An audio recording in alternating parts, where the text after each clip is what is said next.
So what I'm doing here is I'm trying to work on the front, one of the front panels. You got like two of these that sit like this to each other. Actually, they sit like this to each other. And what I'm doing is I take a bunch of blue tape and I put it onto actually the pieces. And I'm going to take off the blue tape.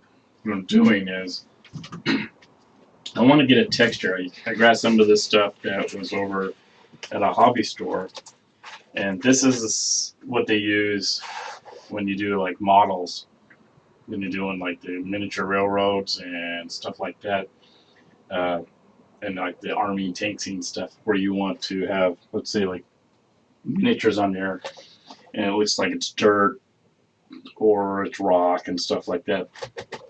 Gives you that look and gives you that texture, which is what I want to do on the side of this case, on these case parts.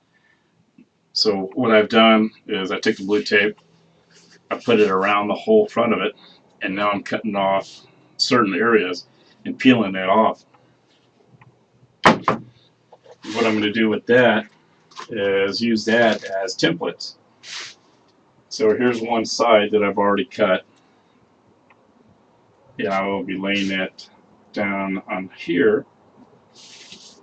And now that gives me a template that I can cut out here to put back up on the side of the case, or actually on the front pieces of the case here.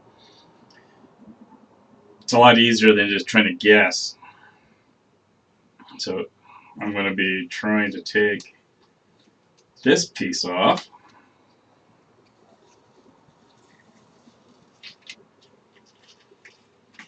See if I can get it to do the same thing. You know, I don't expect it to be 100% precise, but I can get really close. I can, extend the ends on it if I want to go out another, eighth of an inch around all the edges. That way I know that it will be bigger than what I need.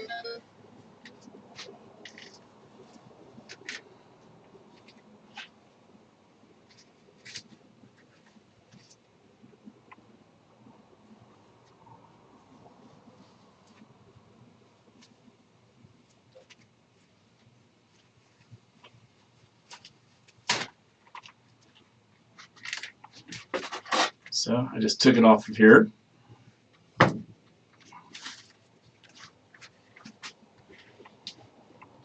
And I can lay it here. Like I said, this way, when I've got it down, I can at least get a rough estimate of how it's going to go and how it's going to bend. So now I know if I cut it out, let's say I make it a little bigger,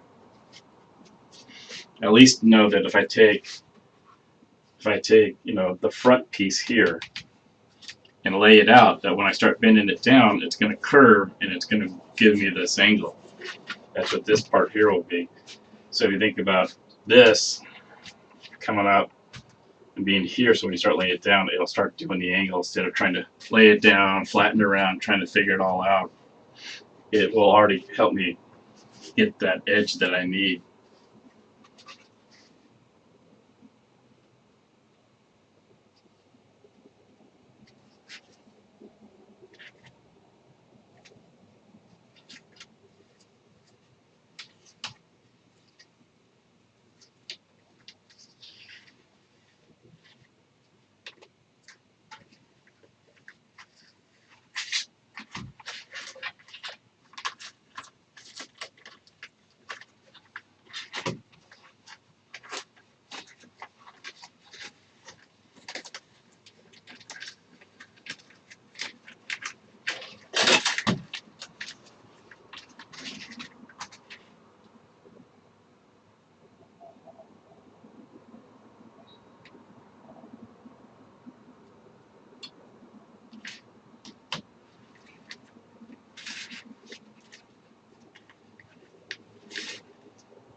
Yeah, this side decided to fight me. I don't know why.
So if you see, I've got the tape. Like I said, it's not going to be 100% perfect, but I wasn't expecting it to be 100% perfect because what I want is the basic shape.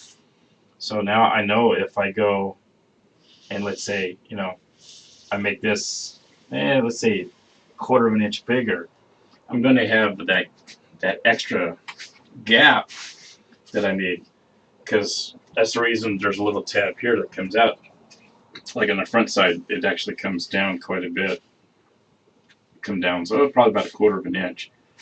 So I do need that extra here, and it's got a real small edge around this piece of it that I'm going to need to go. But it also gives me that little bit of a wiggle room. So if it's a little bigger, I can shift it this way or do a little way, and then when I put it down, I can cut it and I can trim it, and hopefully it'll go just as planned. If not, I'll have to go and buy some more of this stuff. But it looks like I'll have enough to do at least both pieces.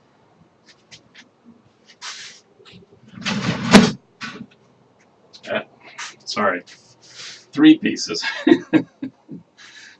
So I should be able to do 1, 2, 3, 4, 5, 6. Just enough space to do it if I do it right.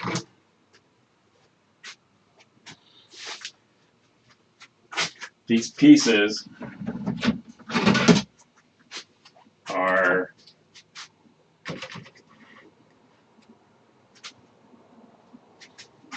just about, and I think they are. The way I'm looking at it is they are identical pieces to each other. So that means that's good. That means I don't have to make templates on each and every one of them because it is these are exact copies of each other, which is cool. Like I said, so now I can figure out how much I really need to overlap, maximize my usage of my paper, and be able to have all the templates that I need that I can go across. Cause I'm gonna try and go where this line is at as a natural cutting off point on each side. That way I don't have to really mess with trying to pull it all over and then down. And then I'm going to have this extra space here that I'm going to have to cut out and wasteful of paper. If I can do that line right across here, I'll maximize how much paper that I can actually use.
Well, let's see if it's going to work or not.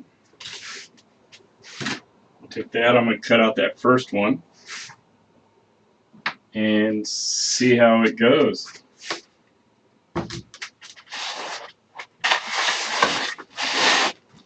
Should be able to tell after cutting out the first one.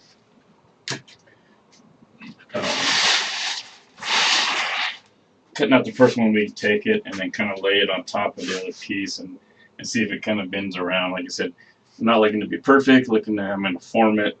I can trim it and cut it into the right pieces.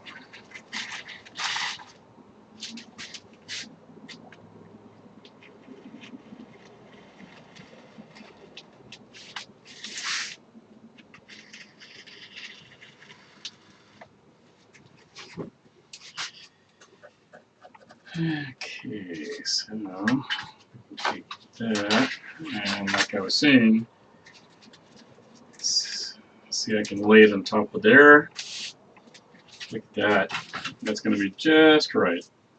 So I got my overlay. Exactly what I wanted. I think you can see that with the curvature, and then when I put it down, it's going to form right to it. And then I'm going to have enough left over on the edges that I can actually trim it to exactly where I want it. Now I don't want to, when I put it on, I don't want to trim it all off yet. Because really what I want to do is, I'm going to leave a little bit on the back side. Because, oops, these two pieces will go together. And they sit pretty tight, so I don't want to overlap it too much. I want to make sure that these two pieces kind of butt up to each other. So I might leave this one over maybe a 1/16 of an inch on each side. So, maybe 1/16 of an inch back here, so I can actually trim it down when I get the pieces together and almost kind of cut it where the seam is at. Then that's also going to leave me, if you can see on that side of it. So let's say I leave a little bit of a gap. You can see where the white's at. And it's going to form right to that piece.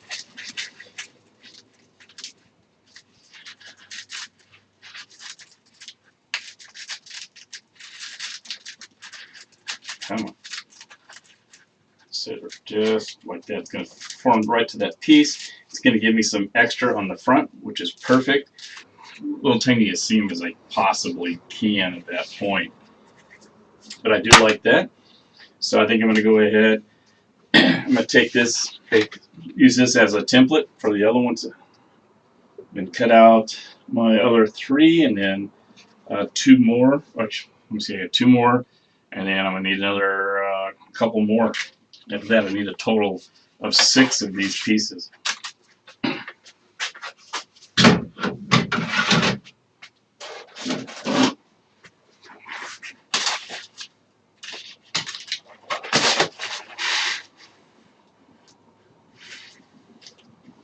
I'm also was thinking when I'm looking at it that I can still maximize what paper I have.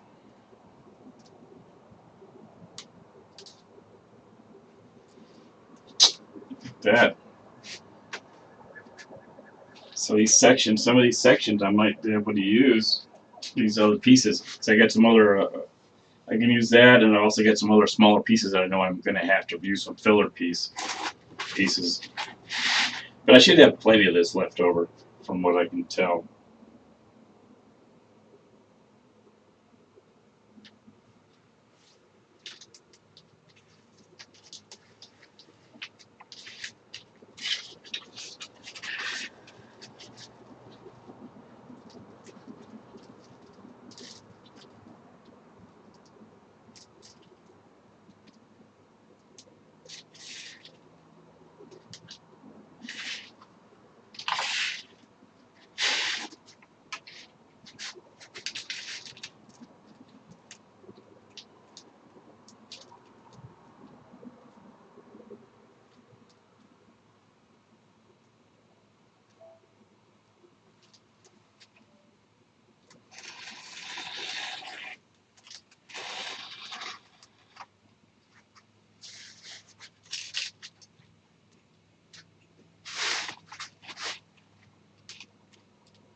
something to remember.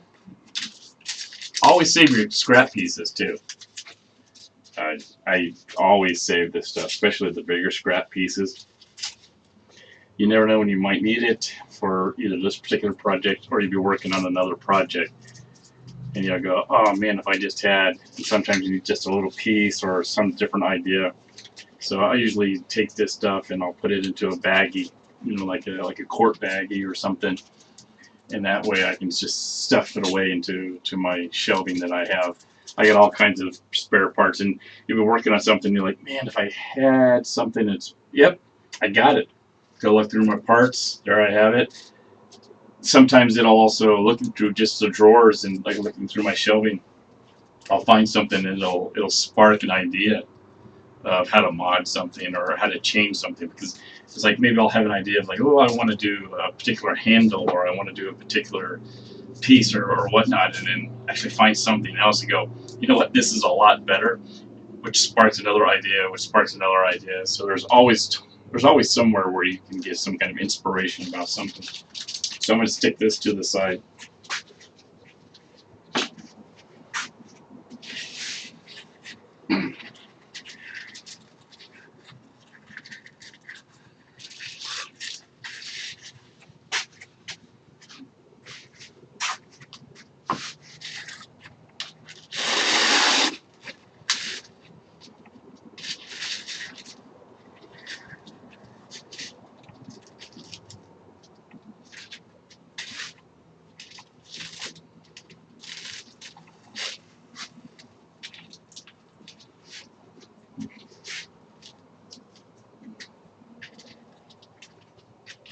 I think I'm going to get these out of the way. I want to keep these, so I think I will actually put them on. I have a lid of a box. That'll keep them out of harm's way.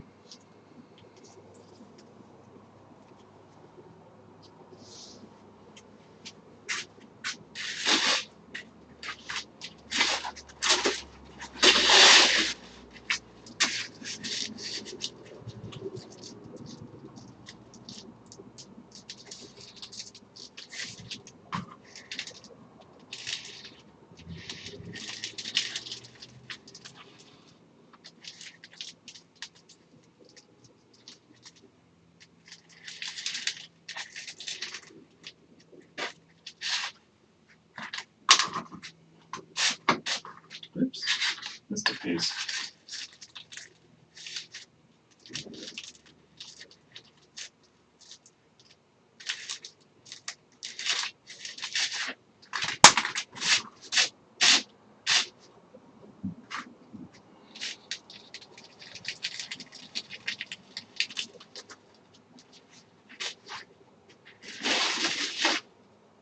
So what I did there is, I had an extra line on here that I did when I was doing something else.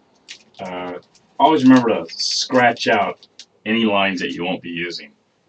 If you go back and you're in a rush or you're not thinking, you go, oh, there's my line, and you cut something, and it's like, yeah, that's not what I wanted to do. Well, it's too late now. If you can't erase it, scribble it out. Maybe make a notation, no cut.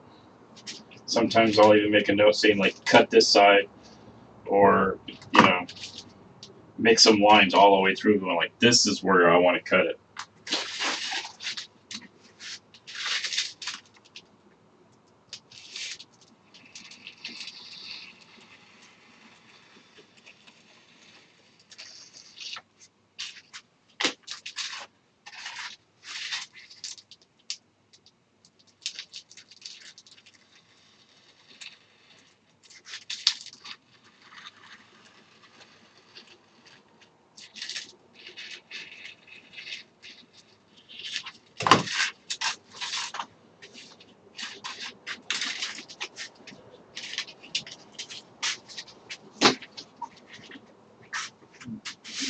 Okay, that gives me 4.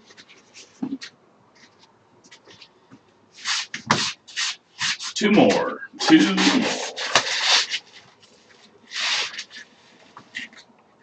if I can get them out this way.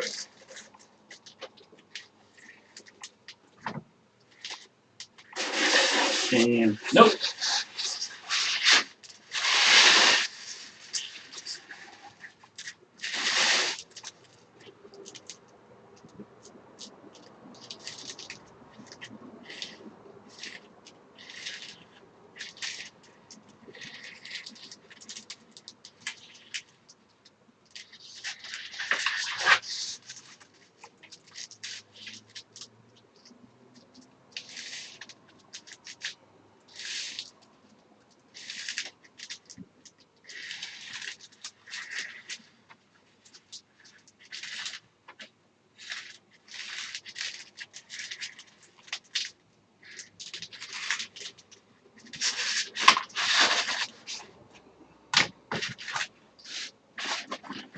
So I don't know how many of you out there has like tried modding or tried to do something like this.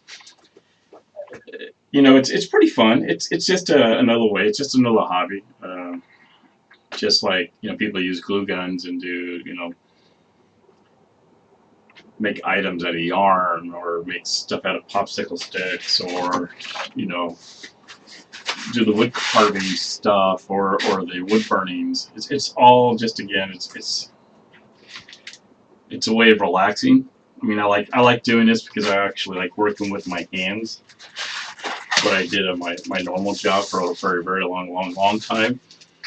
Mechanics and stuff. I've always been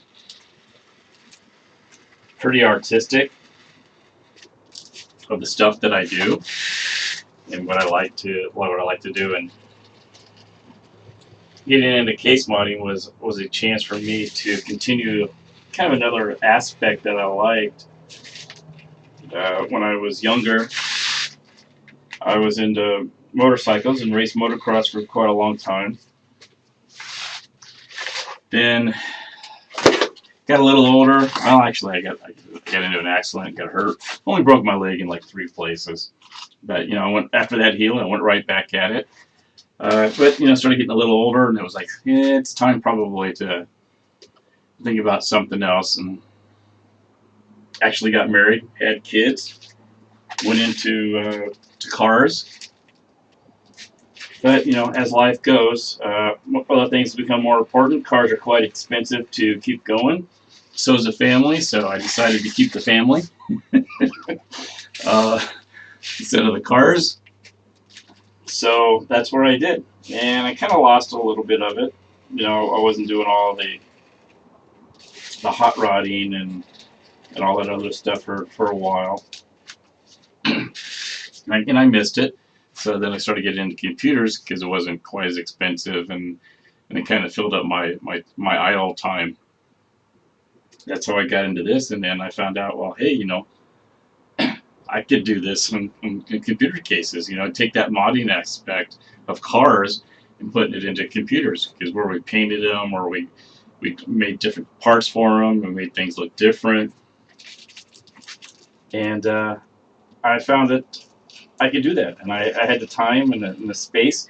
I mean, I only need a smaller space. You don't need a big full-size garage to do it. I mean, if you have the space and you can do that and you have the machinery, that's awesome. But part of the thing is you don't have to have thousands of dollars worth of machinery to do stuff. All the cases and stuff that I do by hand. I do all this stuff. I do the plastic work. I do, you know, the carving. I do all the painting. I do it all because I like to do that. I want to learn and I want to know how to do it. So that's why I do that aspect of it. And I enjoy it. You know, if I don't do something right, guess what? It doesn't come out right. I try it again, start over. That's part of the learning process. And some stuff that I do find that I can do, I can use it in my next mod, or the next idea, or the one down the road. So I got my pieces. Looks like I got them all cut out. So I got 2 for the front side, 2 for the back side, and 2 for the bottom side.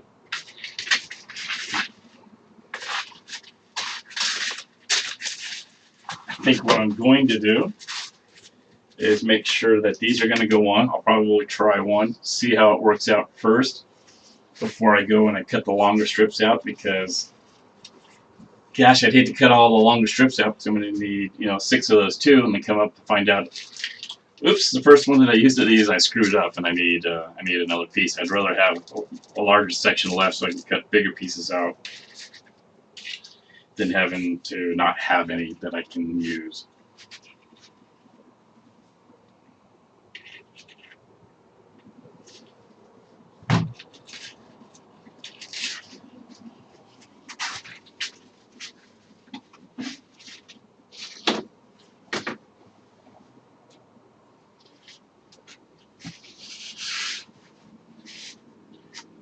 So what I did here is I actually made a template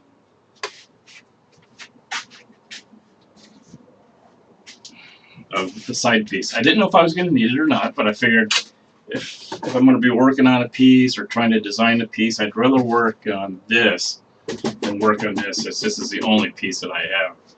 I can screw this up and make another one, make another one, make another one.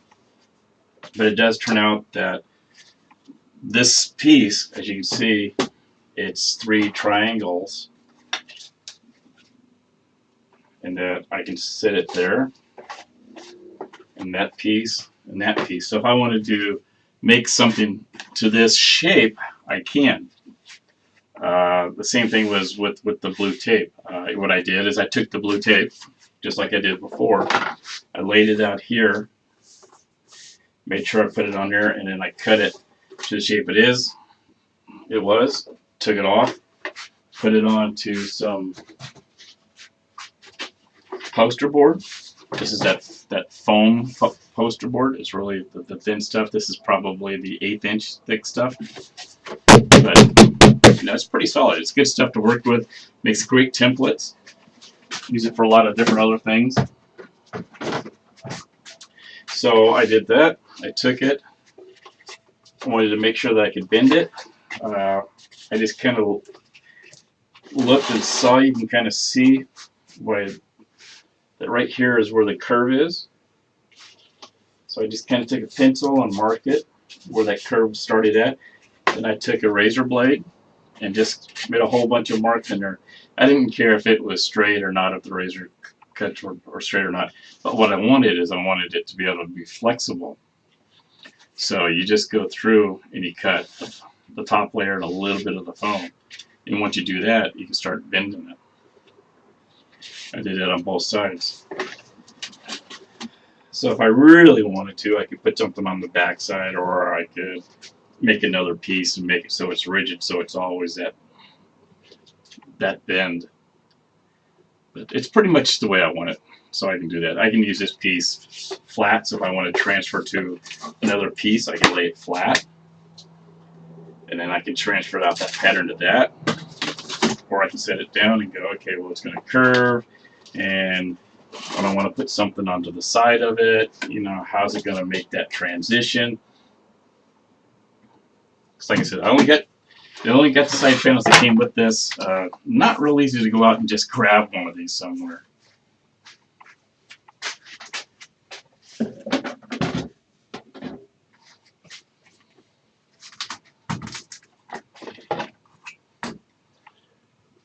Always try and keep your shop organized. It helps a lot, because that way, well, you just know where stuff's at. I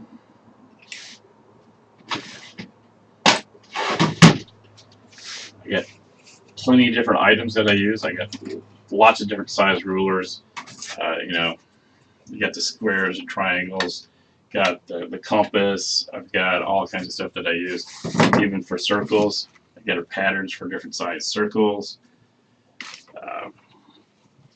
A lot of this stuff is just collectional stuff. I mean, again, you don't have to spend a lot of money to do any of this stuff.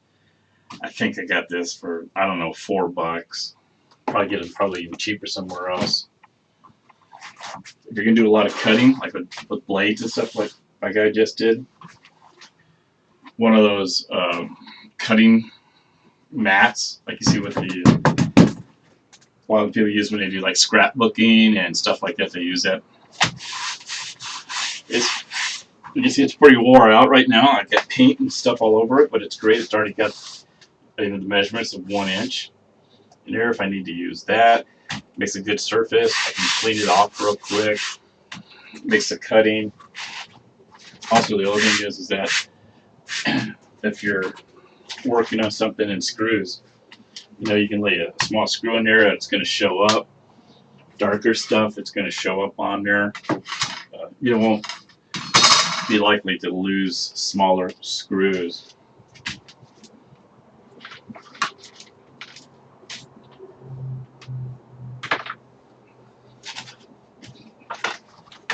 Well, as you can tell, I'm kind of cleaning up here a little bit. I think I'm going to call it a night. Got a bunch of stuff done that I wanted to get done. I wanted to make sure that I talked to everybody and showed you how we're doing this, which direction we're going, and hopefully you continue to watch. So thanks for watching, and I'm going to go in and probably watch a little bit of TV and then head off to bed since I got to work tomorrow. So again, thanks for watching.